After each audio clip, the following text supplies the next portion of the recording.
Joana and Stefan join Nathalie on the floor for the Q&A. Questions for these three speakers?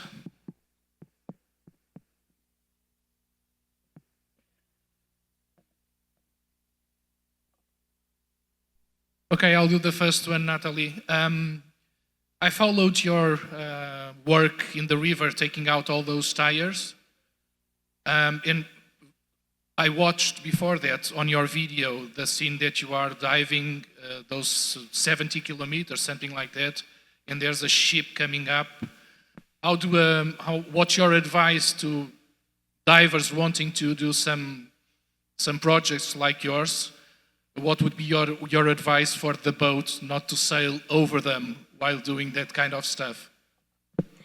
You know, it's funny because when you prepare a team, there's something you try to make everyone look in the same direction, right?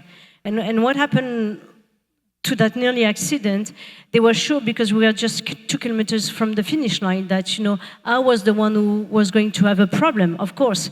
And when you're divers and not captain or not choose to be on top of the ship that often, your perspective is completely wrong. So the attention was at the wrong place. I think we need to learn a lot from all kind of craft. The human diver, it's something indeed that question a lot our perspective. And one thing human we really have wrong is that we always expect something based on the previous experience we have. So it's really to be as open-minded as we can and talk to people from various age. I try to have people from 20 to 78 years in my team because the knowledge, the perspective, and what's supposed to be obvious is not the same. So for me, it's really important to have a really diverse team and just to try to ask yourself, what is the thinker's thing I didn't think of that is going to happen? And of course it will.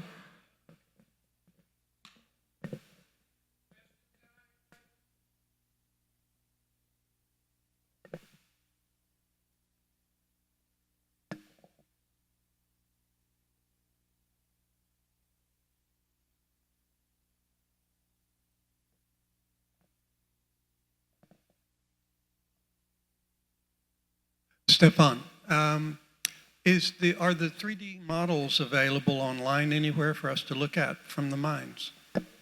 Yeah, there has been articles in several magazines and also on the mine exploration team website or on my personal website. You can find some articles online. Yeah. If you go to mine exploration team, Google it, you will find the page.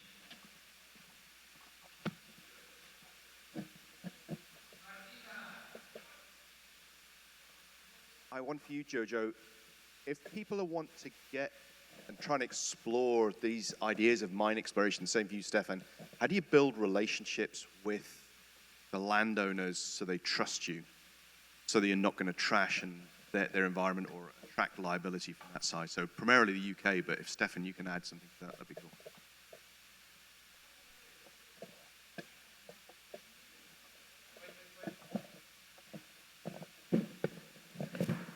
Hello. Oh, that's better. Shall I go first? Obviously, I've got the mic working. So I'd say, from my perspective, probably talking to the landowners. I'm showing them photos, videos, and actually encouraging them. There's so much beauty to be explored. Now, basically talking to them, I'd say engaging with them. There was an issue with one of the landowners recently. He wanted to close the site because there were people doing dry caving, leaving rubbish. So respecting the sites as well. Thank you. Yeah, in our case, we just come in with a lot of beer. No, no, that's a joke.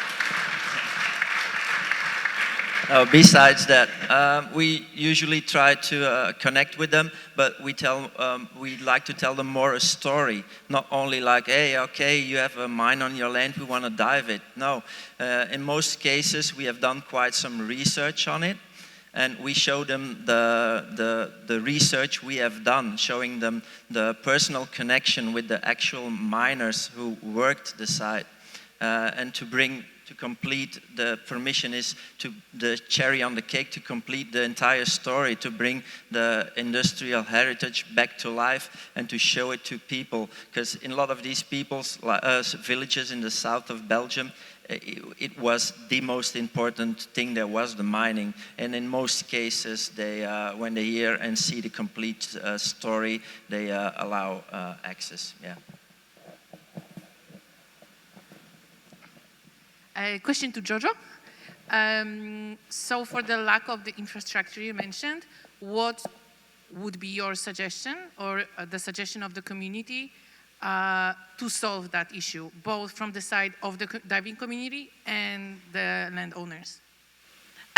Good question, though. So I've been thinking about it, obviously, after several times twisting my knee going down. We got the bench, as you could see. I think we just need to come together and come up with a plan. We haven't figured that out yet. It's, you know, the mines are gorgeous being unexplored and no infrastructure, but we do need something to help us to explore more. But I think we need to come together and come with the plan, really, come up with the plan.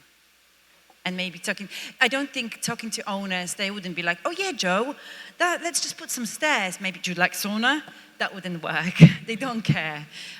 But maybe going forward and announcing that, making some social media, I need to think about it. But yeah, it would be good to have some infrastructure. I'm a shy person. At the same time, if you have all those stairs, then you wouldn't be able to do all these incredible shots of you getting inside the, you know. It wouldn't be the fun, yeah. Yeah. So thank you, guys, and there's a lightning between us in lunch, so I asked Phil to step in